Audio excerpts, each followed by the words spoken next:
Hello students, welcome to VIP to Serve. This is NIT special biology class और last class में हम लोगों ने ह्यूमन फिजियोलॉजी का एक इम्पॉर्टेंट टॉपिक जो कि रेस्पिरेशन है उसे स्टार्ट किया था और देखा था कि डिफरेंट ऑर्गेनिजम्स में रेस्पिरेशन कैसे होता है, उनमें कौन कौन से ऑर्गन्स इन्वॉल्व होते हैं। फिर हम लोगों ने ह्यूमन रेस्पिरेटरी सिस्टम देखा था, उसके एनाटॉमी को देखा था, स्ट्रक्चर को डील किया था अच्छे से। फिर उसके बाद हम लोगों ने देखा था कि रेस्पिरेशन प्रोसेस जो है वो कैसे होता है, उसमें कौन से दो फेनोमेना इन्वॉल्व होते हैं। तो फिर आज उसी चैप्टर का नेक्स्ट टॉपिक जो कि बहुत ही इंपॉर्टेंट है एग्जाम पॉइंट ऑफ व्यू से, उसे आज हम लोग स्टार्ट करने जा रहे हैं। टॉपिक है हमारा एक्सचेंज ऑफ गैसेज और इसके बाद साथ में हम लोग डील करेंगे रेस्पिरेटरी वॉल्यूम्स, रेस्पिरेटरी कैपेसिटीज क्या होती हैं, इन्हें भी देखेंगे। तो फिर चलिए आज का सेशन स्टार्ट करते हैं। तो जैसा कि मैंने कहा कि आज का टॉपिक हमारा एक्सचेंज ऑफ गैसेस। तो जब हम एयर इनहेल किए यानी कि ऑक्सीजनेटेड एयर जब हम अपने लंग्स में पहुंचा दिए हैं, यानी कि हमारे एल्वेलाई तक वो पहुंच चुका है जो कि हमारा फ्रेश एयर है, तो फिर नेक्स्ट स्टेप हमारा क्या होगा? Exchange of gases. एक्सचेंज कहने का मतलब ये है कि हमारा ब्लड जो कि डीऑक्सीजनेटेड ब्लड को कैरी करके ला रहा है लंग्स में, और ऑक्सीजनेटेड एयर जो कि हम लोग इनहेल किए हैं वो एल्वेलाई तक पहुंचा, और फिर ब्लड हमारा जो ब्लड कैपिलरीज जो हमारी लंग्स के थ्रू आती है डीऑक्सीजनेटेड ब्लड को लेकर के, वो दोनों ही लंग्स में आकर के एक्सचेंज होती है वहाँ पे गैसेस का। मतलब कि कार्बन डाइऑक्साइड जो वहाँ से एक्सचेंज हो जाता है O2 के थ्रू, और फिर वो हमें हमारे पूरे ह्यूमन बॉडी में सर्कुलेट होता है। तो ये जो एक्सचेंज का फेनोमेना यही हम लोग देखेंगे डिटेल में कि कैसे होता है।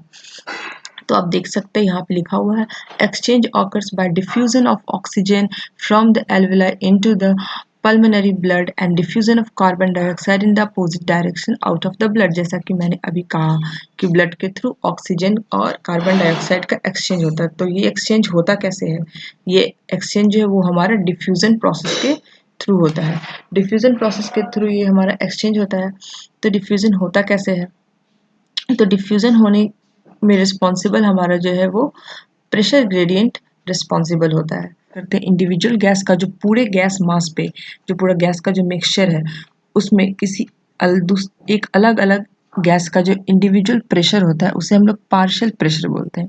और ये जो पार्शियल प्रेशर है ये ग्रेडियंट क्रिएट करता है जिसकी वजह से हमारा गैस का डिफ्यूजन हो पाता है। तो वही यहाँ पे लिखा हुआ है the net diffusion of gas will occur from high concentration area to towards the low concentration area. मतलब कि डिफ्यूजन जो होगा वो हाई कंसंट्रेशन एरिया जहाँ होगा, मतलब कि गैस का कंसंट्रेशन जहाँ पे ज़्यादा होगा, उस जगह से लो कंसंट्रेशन एरिया जहाँ पे गैस का कंसंट्रेशन कम होगा, यानी कि कम अमाउंट में गैस जहाँ प्रेजेंट होगा वहाँ पे डिफ्यूजन होगा। मतलब हाई टू लो डिफ्यूजन होगा। ये हम लोग यहाँ पे देख लिए। अब फिर the rate of diffusion of each these gases is directly proportional to the pressure caused by that alone gas। तो अभी मैंने बताया कि पूरे गैसेस मिक्सचर पे एक इंडिविजुअल गैस का अपना एक प्रेशर होता है, वो जो प्रेशर एग्जर्ट करता है उसे हम लोग बोलते हैं पार्शियल प्रेशर। और डिफ्यूजन का जो रेट है, मतलब डिफ्यूजन किस रेट पे हो रहा है, कि क्या उसका रेट है डिफ्यूजन होने का, तो ये जो रेट हमारा है वो डायरेक्टली प्रोपोर्शनल होता है पार्शियल प्रेशर के। मतलब ये कि किसी गैस का अगर पार्शियल प्रेशर ज़्यादा है, वो प्रेशर ज़्यादा एग्जर्ट कर रहा है, तो डिफ्यूजन जो है डिफ्यूजन का रेट भी हाई होगा। यही बात यहाँ पे लिखी हुई है। डायरेक्टली प्रोपोर्शनल का मतलब यही है कि प्रेशर अगर ज़्यादा तो रेट ऑफ डिफ्यूजन भी ज़्यादा, प्रेशर कम तो डिफ्यूजन का रेट कम। The pressure is directly proportional to the concentration. और प्रेशर जो है हमारा है वो डायरेक्टली प्रोपोर्शनल होता है कंसंट्रेशन के। मतलब कि जिस गैस का कंसंट्रेशन जहाँ ज़्यादा है यानी कि वहाँ उसका प्रेशर ज़्यादा होगा, प्रेशर ज़्यादा होगा तो डिफ्यूजन का रेट जो है वहाँ पे हाई होगा। और partial pressure of individual gas in mixture are designated. और पार्शियल प्रेशर को रिप्रेजेंट करने के लिए हम लोग सैम्बल का यूज़ करते हैं। वो सैम्बल जैसे कि PO2 यूज़ करें हम लोग, P for partial pressure and O2 for oxygen. उसी तरह PCO2 यानी कि कार्बन डाइऑक्साइड का पार्शियल प्रेशर, नाइट्रोजन का पार्शियल प्रेशर, H2O का वाटर का पार्शियल प्रेशर, फिर यहाँ पे हीलियम का पार्शियल प्रेशर। इसी तरह से बाकी पार्शियल प्रेशर डिफरेंट गैसेस के हम डिनोट कर सकते हैं।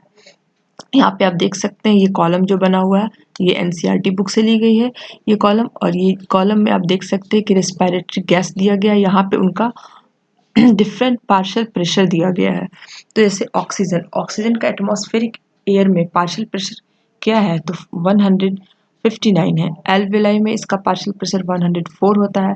डीऑक्सीजनेटेड ब्लड में 40 होता है, ऑक्सीजनेटेड में 95 होता है, टिश्यूज में 40 होता है। इसी तरह से CO2 का भी यहाँ पे दिया हुआ है, वैल्यू आप देख सकते हैं कि ऑक्सीजनेटेड ब्लड में हमारा ऑक्सीजन का जो है वो प्रेशर ज़्यादा है in comparison to nitrogen, in comparison to carbon dioxide. Carbon dioxide के कंपैरिजन में ऑक्सीजन का प्रेशर हमारा ऑक्सीजनेटेड ब्लड में ज़्यादा है। क्यों? क्योंकि ऑक्सीजनेटेड ब्लड ऑक्सीजन कैरी कर रहा है, यानी कि ऑक्सीजन यहाँ पे ज़्यादा होगा, कंसंट्रेशन ज़्यादा यानी कि पार्शियल प्रेशर ज़्यादा। ऑक्सीजनेटेड ब्लड में हमेशा कार्बन डाइऑक्साइड का कंसंट्रेशन कम होगा, इसलिए इसका प्रेशर भी यहाँ पे लो है, ये आप क्लियरली देख सकते हैं। आई होप आप लोगों को ये समझ में आया होगा। यहाँ पे हम डायग्राम के थ्रू देख सकते हैं कि हमारा गैस का जो एक्सचेंज है वो कैसे होता है। तो यहाँ पे आप देख रहे हैं ये हमारा हार्ट है, जो कि थोड़ा सी कैविटी में दोनों लंग्स के बीच सिचुएटेड होता है। ये हम लोग सर्कुलेशन चैप्टर में डील कर चुके हैं। तो अब यहाँ पे आप देख रहे हैं कि ये हमारा पल्मोनरी आर्टरी है, जो कि डीऑक्सीजनेटेड ब्लड को पूरे बॉडी से कलेक्ट करके हमारे लंग्स में पहुँचाता है। और यहाँ पे जो है कार्बन डाइऑक्साइड का प्रेशर जो है वो पार्शियल प्रेशर कम है। और यहाँ पे ये हमारा जो दिख रहा है ये हमारा एल्वेलस है, यानी कि एल्वेलाई है। यहाँ पे हम जो एयर इनहेल किए वो यहाँ पे आता है। तो यहाँ पे देख रहे हैं आपकी ऑक्सीजन का कंसंट्रेशन ज़्यादा है। और यहाँ जो पल्मोनरी वेन है इसमें अब ये यहाँ से डिफ्यूज़ करेगा। क्यों? क्योंकि यहाँ कंसंट्रेशन ज़्यादा है, यहाँ पे कंसंट्रेशन कम होगा, तो हाई कंसंट्रेशन से लो कंसंट्रेशन ये ट्रैवल कर गया। ये हम लोग यहाँ पे देखें। और फिर कार्बन डाइऑक्साइड का देखेंगे तो कार्बन डाइऑक्साइड का पार्शियल प्रेशर जो है वो एल्वेलाई में कम है और यहाँ पे ज़्यादा है, क्योंकि ये डीऑक्सीजनेटेड ब्लड कैरी करके ला रहा है। CO2 की कंसंट्रेशन यहाँ पे ज़्यादा है, CO2 की कंसंट्रेशन ज़्यादा यानी प्रेशर यहाँ पे ज़्यादा है। तो यहाँ से ये हाई प्रेशर से ये लो प्रेशर ये यहाँ पे डिफ्यूज़ कर जाएगा। तो इस तरह से हमारा गैस का एक्सचेंज हो जाता है। O2 यहाँ से यहाँ पे ट्रांसफ़र हो गया और यहाँ पे कंसंट्रेशन CO2 का कम है, तो इसलिए यहाँ से हाई से यहाँ लो में ये एल्वेलाई में ये डिफ्यूज़ कर गया। तो ये दोनों ही साइमल्टेनियस प्रोसेस है। ये हमारा ऑक्सीजन डिफ्यूज़ किया पल्मोनरी वेन में और पल्मोनरी आर्टरी से हमारा कार्बन डाइऑक्साइड डिफ्यूज़ कर गया एल्वेलाई में। तो यहाँ पे गैस का जो वो एक्सचेंज हो गया, ये आप यहाँ पे देखें क्लियरली। उसी तरह से फिर गैस हमारा एक्सचेंज होता है।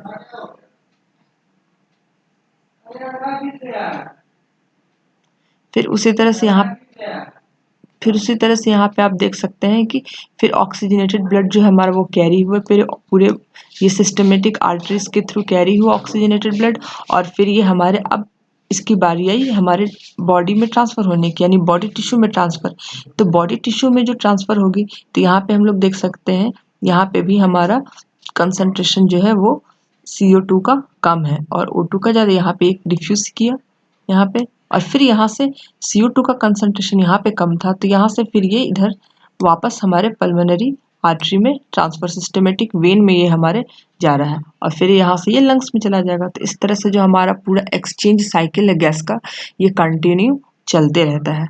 प्रोसेस जो है वो हमारा कंटिन्यू रहता है इस तरह से। यहाँ पे हम लोग देखेंगे अब कि डिफ्यूज़न जो गैस का है वो एल्वेलाई और पल्मोनरी ब्लड के बीच में कैसे होता है। मतलब कि जहाँ एल्वेलाई जो हमारे में प्रेजेंट है लंग्स में, तो वहाँ पे जो ब्लड कैपिलरीज आती हैं तो वहाँ पे एक्सचेंज जो वो कैसे होता है। अब यहाँ पे जो हमारा प्रेशर ग्रेडियंट जो मौजूद होता है, कंसंट्रेशन जो हमारा यहाँ पे गैसेस का है वही प्रेशर ग्रेडियंट को क्रिएट करता है और इसी ग्रेडियंट की वजह से यहाँ पे डिफ्यूज़न होता है।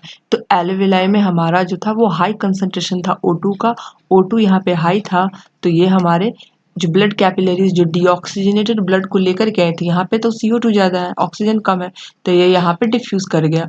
और अब ब्लड कैपिलरी डीऑक्सीजनेटेड ब्लड लेके आ रहा था, तो यहाँ पे CO2 ज़्यादा था और एल्वेलाई में तो हमारे O2 ज़्यादा है, तो यहाँ से ये डिफ्यूज़ कर गया इसमें। तो यहाँ पे आप इजीली देख रहे हैं कि एक्सचेंज गैस का कैसे हो रहा है। तो नेट डिफ्यूजन जो वो पार्शियल प्रेशर के डिफरेंस पे ही डिपेंड करता है, दोनों गैस के पार्शियल प्रेशर के डिफरेंस पे।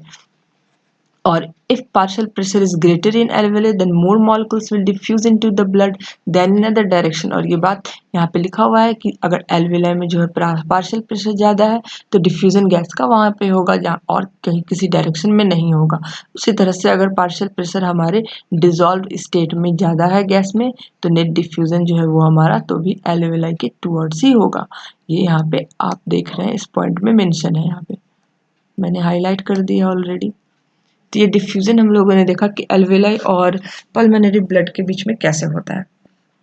यहाँ पे हम लोग देखेंगे कि कार्बन डाइऑक्साइड जो है वो हम जानते हैं कि कंटिन्यूसली हमारे बॉडी में फॉर्म होते रहता है, क्योंकि हमारे बॉडी में जब सेल जो हमारे ऑक्सीजन को एब्जॉर्ब करते हैं, ऑक्सीजन को यूटिलाइज करते हैं वो लोग, तो डिफरेंट फूड स्टफ्स के साथ वो रिएक्शन करते हैं, तो वहाँ पे कार्बन डाइऑक्साइड जो वो हाई अमाउंट में प्रोड्यूस होता है। तो ये जो कार्बन डाइऑक्साइड प्रोड्यूस होता है, ये कार्बन डाइऑक्साइड तो वेस्ट प्रोडक्ट है हमारा और ये इलिमिनेट होना चाहिए, तो ये वही हमारे ब्लड कैपिलरी के थ्रू ट्रांसफर होकर के ब्लड कैपिलरी के थ्रू कैरी होकर के हमारे लंग्स तक आता है और वहाँ पे ये एल्वेलाई से O2 को एक्सचेंज करके कार्बन डाइऑक्साइड रिमूव हो जाता है हमारा। तो यहाँ पे CO2 का एक्सचेंज CO2 का एक्सचेंज होगा, क्योंकि ये हाई अमाउंट में ब्लड कैपिलरी से कैरी करके लेके आ रही है। और यहाँ पे क्या होता है कि एल्वेलर पार्शियल प्रेशर जो कार्बन डाइऑक्साइड का है वो इंक्रीज कर जाता है, जो कि डायरेक्ट प्रोपोर्शनल हमारे कार्बन डाइऑक्साइड के एक्सक्रिएशन की रेट से। और जैसे ही एल्वेलाई में हमारे कंसंट्रेशन इंक्रीज किया तो ये हमारे डिफ्यूजन के रेट को, एक्सक्रिएशन के रेट को भी इंक्रीज करेगा, क्योंकि ये दोनों का रिलेशन आपस में डायरेक्टली प्रोपोर्शनल है। और यहाँ पे देख रहे हैं हम लोग, लिखा हुआ है कि solubility of CO2 is 20 to 25 times higher than that of O2। O2 की solubility से कार्बन डाइऑक्साइड का जो solubility का रेट है वो हाइयर है, और हाई होने का रीज़न भी यही है। हाई इसलिए है क्योंकि ये हमारे बॉडी में लार्ज अमाउंट में फॉर्म होता है और इसका एलिमिनेशन भी हमें करना ज़रूरी है। तो हाई इसका अमाउंट है, हाई solubility होगा तो ये जल्दी से डिफ्यूज़ होकर के एक्सक्रीट आउट हो जाएगा। The amount of CO2 that can diffuse through the diffusion membrane per unit difference in the partial pressure is much higher compared to, जो मैंने अभी बताया वही बात यहाँ पे मेंशन है। इसी तरह हम लोग देखें कि कंसंट्रेशन जो है और जो पार्शियल प्रेशर है, दोनों ही गैस का, कार्बन डाइऑक्साइड और ऑक्सीजन का, यही दो जो फैक्टर है, कंसंट्रेशन और पार्शियल प्रेशर, ये दोनों ही फैक्टर पूरी तरह से हमारे गैस के एक्सचेंज के लिए रिस्पॉन्सिबल है। एल्वेलाई से पल्मोनरी ब्लड में जो हमारा ऑक्सीजन और कार्बन डाइऑक्साइड का डिफ्यूजन होता है, यानी कि एक्सचेंज होता है, इसमें रिस्पॉन्सिबल हमारे जो दो फैक्टर्स हैं वो है कंसंट्रेशन और पार्शियल प्रेशर। इन दोनों की वजह से हमारा जो इलिमिनेशन है CO2 का हो पाता है और O2 का डिफ्यूजन हो पाता है।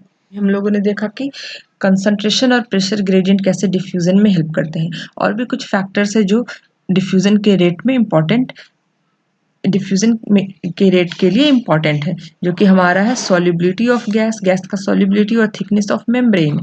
गैस का सॉल्युबिलिटी, तो अगर हमारी सॉल्युबिलिटी जो है किसी भी गैस का ज़्यादा होगा तो डिफ्यूजन का जो रेट है मॉलिक्यूल्स का वो भी ज़्यादा होगा। पार्शियल प्रेशर डिफरेंस कुछ भी हो, the greater the solubility of gas, the greater the number of molecules available to diffuse for any given partial pressure difference। किसी भी partial pressure पे solubility अगर गैस का ज़्यादा है, यानी कि number of molecules ज़्यादा available है, तो solubility जो है हमारा वो ज़्यादा होगा, तो solubility ज़्यादा होगा तो diffusion का रेट हमारा ज़्यादा होगा। और रेट ऑफ डिफ्यूजन जो है वो हमारे मेम्ब्रेन के थिकनेस से के इनवर्सली प्रोपोर्शनल है। यहाँ पे ये लिखा हुआ है, आप देख सकते हैं, इनवर्सली प्रोपोर्शनल है किसके, तो मेम्ब्रेन के थिकनेस के। तो रेस्पिरेटरी मेम्ब्रेन जो हमारा है वो है क्या, तो रेस्पिरेटरी मेम्ब्रेन, ये जो एल्वेलाई है पूरा, ये हमारा फॉर्म करता है रेस्पिरेटरी मेम्ब्रेन। आप यहाँ देख सकते हैं कि जो एल्वेलाई का जो ये हमारा पूरा एल्वेलाई है, ये कनेक्टिव टिश्यू का बना होता है, ये इसे हम लोग बोलते हैं एल्वेलर सैक, ये आप देख सकते हैं। और ये एल्वेलाई डक्ट है हमारा, और यहाँ पे म्यूकस ग्लैंड प्रेजेंट होते हैं, म्यूकस लाइनिंग है हमारा। ये हमारे कैपिलरीज बेड्स हैं जो कि हमारे पूरे के पूरे एल्वेलाई में एकदम बेडशीट की तरह पूरी तरह से बिछे हुए होते हैं, फैले हुए होते हैं। और इनमें ही पाया जाता है आर्ट्रियम एल्वेलाई के अंदर में, जहाँ से डिफ्यूजन हमारा होता है। और पल्मोनरी वेन है ये, और ये हमारा पल्मोनरी आर्टरी है, आप देख सकते हैं। तो पल्मोनरी वेन से हमारे ऑक्सीजनेटेड ब्लड यहाँ से हमारे हार्ट तक जाता है, और पल्मोनरी आर्टरी से डीऑक्सीजनेटेड ब्लड हमारे लंग्स के एल्वेलाई तक पहुँचता है, ताकि डिफ्यूजन हो सके गैसेस का। तो ये जो मेम्ब्रेन है हमारा, ये जो मेम्ब्रेन है रेस्पिरेटरी मेम्ब्रेन से बोलते हैं, और ये जो मेम्ब्रेन है इसके थिकनेस से हमारा जो रेट ऑफ डिफ्यूजन है इसका रिलेशन है। रिलेशन कैसा है, तो इनवर्सली प्रोपोर्शनल रिलेशन है। तो ये एल्वेलाई का जो हमारा मेम्ब्रेन है, और भी जो हमारे ब्रोंकायोल्स के जो टर्मिनल पॉइंट्स हैं, ये जो भी हमारे टर्मिनल पोर्शन हमारे लंग्स में मौजूद है, वो सारे मेम्ब्रेन हमारे रेस्पिरेटरी मेम्ब्रेन में होता है, रेस्पिरेटरी मेम्ब्रेन में काउंट होते हैं और उन मेम्ब्रेन्स के थिकनेस पे डिपेंड है हमारा रेट ऑफ डिफ्यूजन। अगर थिकनेस ज़्यादा होगा तो रेट ऑफ डिफ्यूजन कम होगा, थिकनेस अगर हमारा कम होगा तो डिफ्यूजन का रेट जो है वो ज़्यादा होगा। इनवर्स रिलेशन को ये शो करते हैं।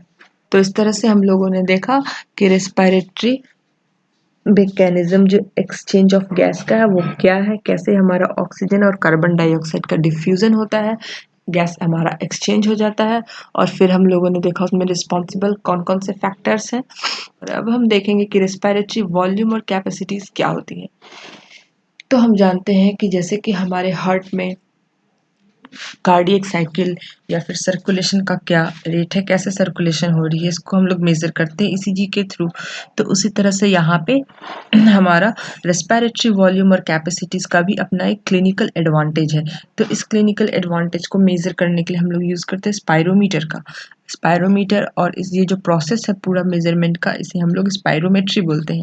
ये एक सिंपल मेथड है जिसमें कि हम लोग पल्मोनरी वेंटिलेशन यानी कि जो हमारा इंस्पिरेशन और एक्सपिरेशन का जो प्रोसेस है एयर का, इसको डिटेल में स्टडी करते हैं। वॉल्यूम जो हमारा इन हो रहा है, वॉल्यूम जो हमारे लंग्स से आउट हो रही है, इनके मूवमेंट को, इनके वॉल्यूम के मूवमेंट को हम लोग रिकॉर्ड करते हैं यहाँ पे। तो ये जो प्रोसेस है इसे हम लोग स्पायरोमेट्री बोलते हैं और ये हमारा एक डिवाइस है स्पायरोमीटर जो कि इसे मेजर करता है। 12 से 16 बार 1 मिनट में एक हेल्दी ह्यूमन बीइंग जो है वो ब्रीथ करते हैं।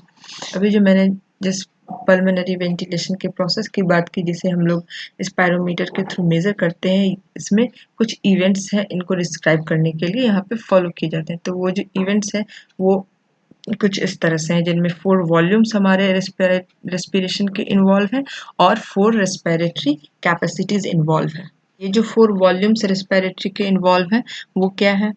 तो पहला वॉल्यूम है हमारा इसमें टाइडल वॉल्यूम। टाइडल वॉल्यूम क्या है? तो हम लोग वॉल्यूम एयर का इंस्पायर करते और एक्सपायर करते एक नॉर्मल ब्रीथ में, उसे हम लोग बोलते हैं टाइडल वॉल्यूम। टाइडल वॉल्यूम एक एडल्ट हेल्दी मेल पर्सन में कितना होता है? तो अबाउट 500 मिलीलीटर होता है। फिर हमारा नेक्स्ट आता है इंस्पायरेटरी रिजर्व वॉल्यूम। तो इंस्पायरेटरी रिजर्व वॉल्यूम क्या होता है? तो ये एक्स्ट्रा वॉल्यूम है एयर का जो कि हम लोग फोर्सफुल जब हम लोग इंस्पायर करते हैं एयर को, तो नॉर्मल टाइडल वॉल्यूम जो उससे एक्स्ट्रा जो हमारा एयर का जो वॉल्यूम है वो इंस्पायर होता है, उसे हम लोग बोलते हैं इंस्पायरेटरी रिजर्व वॉल्यूम। तो ये यूजुअली हमारा 3000 मिलीलीटर होता है। फिर नेक्स्ट है हमारा एक्सपायरेटरी रिजर्व वॉल्यूम। तो एक्सपायरेटरी रिजर्व वॉल्यूम क्या है? तो मैक्सिमम एक्स्ट्रा एयर का जो वॉल्यूम हम लोग एक फोर्सफुल एक्सपिरेशन के थ्रू एक्सपायर करते हैं, वो जो हमारा नॉर्मल टाइडल एक्सपायरेशन वॉल्यूम होना चाहिए, उसके बाद ये जो एक्सपिरेशन होती है फोर्सफुली, उसे हम लोग काउंट करते हैं एक्सपायरेटरी रिजर्व वॉल्यूम में। तो ये नॉर्मली हमारा लगभग 1100 मिलीलीटर होता है। रेजिडुअल वॉल्यूम क्या है? तो रेजिडुअल एयर का वो वॉल्यूम है जो कि हमारे लंग्स में रिमेन कर जाता है, यानी कि मौजूद होता है after most forceful expiration. Forceful expiration के बाद जो हमारा वॉल्यूम एयर का हमारे लंग्स में रिमेन करता है यानी कि रह जाता है, उसे हम लोग रेजिडुअल वॉल्यूम बोलते हैं। ये लगभग हमारा 1200 मिलीलीटर होता है। तो ये हमारे 4 रेस्पिरेटरी वॉल्यूम्स थे: tidal volume, inspiratory reserve volume, expiratory reserve volume और रेजिडुअल वॉल्यूम। टाइडल वॉल्यूम जिसमें कि हमारा नॉर्मल ब्रीथ में जो हम लोग एयर को इंस्पायर और एक्सपायर करते हैं वो volume, that is 500 millilitre. Inspiratory reserve volume जो हम लोग एक्स्ट्रा वॉल्यूम एयर का इंस्पायर करते हैं फोर्सफुल इंस्पिरेशन के थ्रू, तो वो हमारा 3000 मिलीलीटर। एक्सपायरेटरी रिजर्व वॉल्यूम, तो ये एक्सपायरेटरी रिजर्व वॉल्यूम हमारा एक्स्ट्रा एक्सपायरेटरी वॉल्यूम है एयर का जो कि हम लोग फोर्सफुल एक्सपिरेशन के थ्रू एक्सपायर करते हैं, वो है हमारा 1100 मिलीलीटर। रेजिडुअल है जो हमारे फोर्सफुल एक्सपिरेशन के बाद जो हमारा रेजिड्यू यानी कि जो लेफ्ट आउट होता है हमारा अमाउंट, वो है हमारा एयर का वो वॉल्यूम, तो वो हमारा है 1200। रेस्पिरेटरी वॉल्यूम हम लोगों ने देख लिया। नेक्स्ट है हमारा रेस्पिरेटरी कैपेसिटीज। तो रेस्पिरेटरी कैपेसिटीज क्या होती है? रेस्पिरेटरी कैपेसिटी जो है वो हमारा इन्वॉल्व है इसी रेस्पिरेटरी वॉल्यूम्स के बेस पे। तो ये क्या है देखते हैं हम लोग। पहला है हमारा इंस्पायरेटरी कैपेसिटी। होता क्या है इंस्पायरेटरी कैपेसिटी? तो जो टोटल वॉल्यूम एयर का है जो हम लोग नॉर्मल ब्रीथ के दौरान इंस्पायर करते हैं वो, जिसमें कि हमारा इंक्लूड होता है, मतलब इंस्पायरेटरी कैपेसिटी क्या होता है? तो इंस्पायरेटरी कैपेसिटी एयर का वो टोटल वॉल्यूम है जो कि हम लोग एक नॉर्मल एक्सपिरेशन के बाद इंस्पायर करते हैं। तो इसमें हमारा काउंट होता है total tidal volume plus inspiratory reserve volume, जो यहाँ पे लिखा हुआ है इन शॉर्ट। इस फॉर्मूला में हम लोग यूज करेंगे टीवी प्लस आईआरवी। आईआरवी हमारा इंस्पायरेटरी रिजर्व वॉल्यूम है और टाइडल वॉल्यूम हमारा टीवी है। तो टाइडल वॉल्यूम हम लोग देखे हैं कि जो एयर हम लोग इंस्पायर करते हैं या एक्सपायर करते हैं वो वॉल्यूम, और इंस्पायरेटरी रिजर्व वॉल्यूम होता है जो हम लोग एक्स्ट्रा फोर्सफुल इंस्पिरेशन के दौरान करते हैं। तो इन दोनों को जब हम लोग सम करेंगे तो वो हमारे पास क्या मिलेगा हम लोगों को? तो इंस्पायरेटरी कैपेसिटी मिलेगी हमारे लंग्स की। फिर next expiratory capacity. Expiratory capacity क्या होती है? तो द टोटल वॉल्यूम होती है हमारे एयर का जो कि हम लोग एक नॉर्मल इंस्पिरेशन के बाद जो एक्सपायर करते हैं वो। तो नॉर्मल इंस्पिरेशन देन एक्सपायर किए तो वो जो टोटल वॉल्यूम होती है इसमें इंक्लूड होगा हमारा tidal volume plus expiratory reserve volume. हम लोग याद रखने के लिए याद रख सकते हैं, यहाँ पे इंस्पायरेटरी कैपेसिटी थी तो टाइडल वॉल्यूम पर प्लस इंस्पायरेटरी रिजर्व वॉल्यूम। यहाँ पे एक्सपिरेटरी कैपेसिटी की बात हो रही है तो tidal volume plus expiratory reserve volume. तो ये हमारा फॉर्मूला बन गया हमारा TV plus ERV, tidal volume plus expiratory reserve volume. इन दोनों का जो सम है वही हमारा एक्सपायरेटरी कैपेसिटी होगा। फिर नेक्स्ट है हमारा फंक्शनल रेजिडुअल कैपेसिटी। तो फंक्शनल रेजिडुअल कैपेसिटी यानी कि एफआरसी क्या होता है? तो ये हमारा वॉल्यूम है एयर का जो कि हमारे लंग्स में रिमेन होता है हमारे हमारे नॉर्मल एक्सपीरेशन के बाद। तो इसमें इंक्लूड होगा हमारा क्या? ERV plus RV. ईआरवी क्यों? ईआरवी इसलिए क्योंकि ये हमारा है एक्सपायरेटरी रिजर्व वॉल्यूम जो कि हम लोग फोर्सफुल एक्सपिरेशन के दौरान एक्सपायर करते हैं, ये हमारे लंग्स में है। फिर दूसरा हमारा रेजिडुअल वॉल्यूम। रेजिडुअल वॉल्यूम क्या है? रेजिडुअल वॉल्यूम वही है हमारा जो हम लोग एक्सपिरेशन के बाद हमारे रेजिड्यू के तौर पे हमारे लंग्स में बच जाता है। तो फंक्शनल रेजिडुअल कैपेसिटी, कैपेसिटी कितनी है लंग्स की, तो इन दोनों वॉल्यूम्स को वो इन्वॉल्व करेगा। इसमें क्या है? ERV plus RV. ठीक है। नेक्स्ट है हमारा वाइटल कैपेसिटी। वाइटल कैपेसिटी क्या है?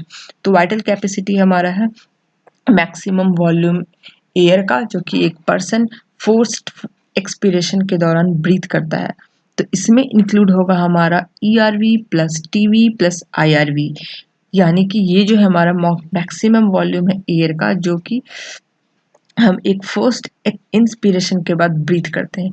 फोर्स्ड इंस्पिरेशन फिर ब्रीथ किया तो वो हमारा जो कैपेसिटी है वो हमारा वाइटल कैपेसिटी है। तो इसमें हमारा इन्वॉल्व हो जाएगा क्या? तो ईआरवी। ईआरवी क्यों? एक्सपायरेटरी रिजर्व वॉल्यूम क्यों? क्योंकि एक्सपायर की फोर्सफुली ये वाला वॉल्यूम। सेकेंड हमारा टाइडल वॉल्यूम जो कि हमारा टोटल वॉल्यूम था जो हम लोग नॉर्मल ब्रीथ में इंस्पायर एक्सपायर करते हैं। फिर हमारा आईआरवी जो हमारा इंस्पायरेटरी रिजर्व वॉल्यूम यानी कि फोर्सफुल एक्सपिरेशन वाला, फोर्सफुल रिस्पिरेशन वाला और नॉर्मल जो हमारा इंस्पिरेशन एक्सपिरेशन का था। तो ये जो टोटल हमारा हो जाएगा ये हमारा वाइटल कैपेसिटी है। तो यही हमारा वाइटल कैपेसिटी फॉर्म करता है, ERV plus TV plus IRV. Next हमारा टोटल लंग कैपेसिटी। ये था वाइटल कैपेसिटी, पर टोटल लंग कैपेसिटी की यहाँ पे बात हो रही है। Total means total, total means सब कुछ। तो इसमें हमारा इन्वॉल्व हो जाएगा ये वो वॉल्यूम है जो कि हमारा लंग एक इंस्पिरेशन के बाद एकोमोडेट करता है फुल्ली। तो इसमें हमारा सब कुछ आएगा। आएगा क्या क्या? तो रेजिडुअल वॉल्यूम जो कि बच जाता है, ईआरवी जो फोर्सफुल रिस्पायर हम लोग करते हैं, एक्सपायर कर फोर्सफुल एक्सपायर करते हैं, टीवी जो कि टाइडल है हमारा नॉर्मल, आईआरवी जो कि इंस्पायरेटरी रिजर्व वॉल्यूम है जो हमारा फोर्सफुल इंस्पायर के बाद होता है, और प्लस जिसे और हमारा रेजिडुअल वॉल्यूम। और हम लोग जानते हैं कि इन सब का सम हमारा होता है वाइटल कैपेसिटी, इसलिए हम लोग जनरली बोल सकते हैं vital capacity plus residual volume जो है हमारा टोटल कैपेसिटी लंग का फॉर्म करता है। और NEET exam point of view से ये बहुत ही इम्पॉर्टेंट टॉपिक है, कई बार इससे क्वेश्चन आ चुके हैं। आपको दिया जाएगा इंस्पायरेटरी कैपेसिटी, एक्सपायरेटरी कैपेसिटी, साथ में पूछा जाएगा इसके फॉर्मूला से रिलेटेड इसमें क्या इन्वॉल्व है, ये आपको बताना होगा। नहीं तो आपको अमाउंट दे दी जाएगी, जैसे कि यहाँ पे सम करके अमाउंट दिया जाएगा कि कितना होगा। यहाँ पे आप देख सकते हैं कि टाइडल वॉल्यूम हमारा 500 मिलीलीटर है और इंस्पायरेटरी रिजर्व वॉल्यूम हमारा 3000 मिलीलीटर है। इंस्पायरेटरी कैपेसिटी इन दोनों का सम है, यानी कि 500 प्लस 500 प्लस 3000 500 प्लस 3000 क्या है हमारा इंस्पायरेटरी कैपेसिटी। तो आपको दे दी जाएगी इंस्पायरेट कॉलम बना के inspiratory capacity, expiratory capacity, vital capacity कुछ भी दे दिया जाएगा और इस साइड में आपको टोटल अमाउंट दे दिए जाएंगे, सम कर करके दिए रहेंगे, आपको मैच करना होगा। तो आपको पता होना चाहिए कि इसमें हम क्या सम करते हैं। तो इसको याद रखने के लिए हम लोग ध्यान में रखेंगे टाइडल वॉल्यूम होता कितना है, जनरल 500, ठीक है, याद रख लेंगे। इंस्पायरेटरी रिजर्व वॉल्यूम क्या होता है, तो 3000 होता है, ये याद रख लेंगे हम लोग। उसके बाद ये सारे वॉल्यूम को याद रखेंगे हम लोग, और यहाँ पे हम लोग याद रखेंगे कैपेसिटी में इन्वॉल्व क्या है। तो इंस्पायरेटरी है तो टाइडल के साथ इंस्पायरेटरी रिजर्व, एक्सपायरेटरी है तो टाइडल के साथ एक्सपायरेटरी, फिर फंक्शनल है तो इसमें ईआरवी प्लस आरवी। अब इसी तरह से यहाँ पे वहाँ पे जो वॉल्यूम है उसको हम लोग यहाँ पे सम कर लेंगे। और ये याद रखने का तरीका इस तरह से आप इसे ध्यान रखेंगे, ये बहुत ही इंपॉर्टेंट है, इन दोनों से क्वेश्चंस आते हैं। और फिर क्वेश्चंस आपको पार्शियल प्रेशर से आएंगे कि लंग्स में जो डिफ्यूजन हो रहा है तो उसमें पार्शियल प्रेशर का क्या रोल है। तो इससे क्वेश्चन रिलेटेड आएंगे कि पार्शियल प्रेशर आपको दे दिया जाएगा, हाई है, लो है, फिर आपको बताना होगा डिफ्यूजन किधर होगा। तो आपको पता है कि हाई प्रेशर ग्रेडियंट से लो प्रेशर ग्रेडियंट हमारा जो ट्रांसफर होता है, और पार्शियल प्रेशर ज़्यादा है जहाँ पे, यानी कि कंसंट्रेशन उस गैस का वहाँ पे ज़्यादा है, तो ये और इसका डायरेक्ट प्रोपोर्शनल है हमारे रेट ऑफ डिफ्यूजन से, ये याद रखेंगे हम लोग। ये सब इंपॉर्टेंट क्वेश्चन इन सब से आते हैं, बहुत ही वीवीआई टॉपिक है।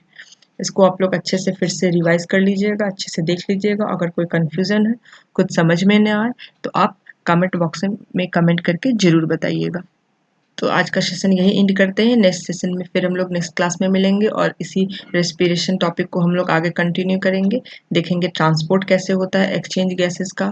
फिर हम लोग देखेंगे इसमें नेक्स्ट रेस्पिरेटरी डिसऑर्डर्स के बारे में, और ये जो रेस्पिरेशन का होल प्रोसेस है ये कंटिन्यू कैसे होता है, यानी कि रेगुलेट कैसे होता है, इसे हम लोग नेक्स्ट क्लास में देखेंगे। तब तक के लिए good bye and take care.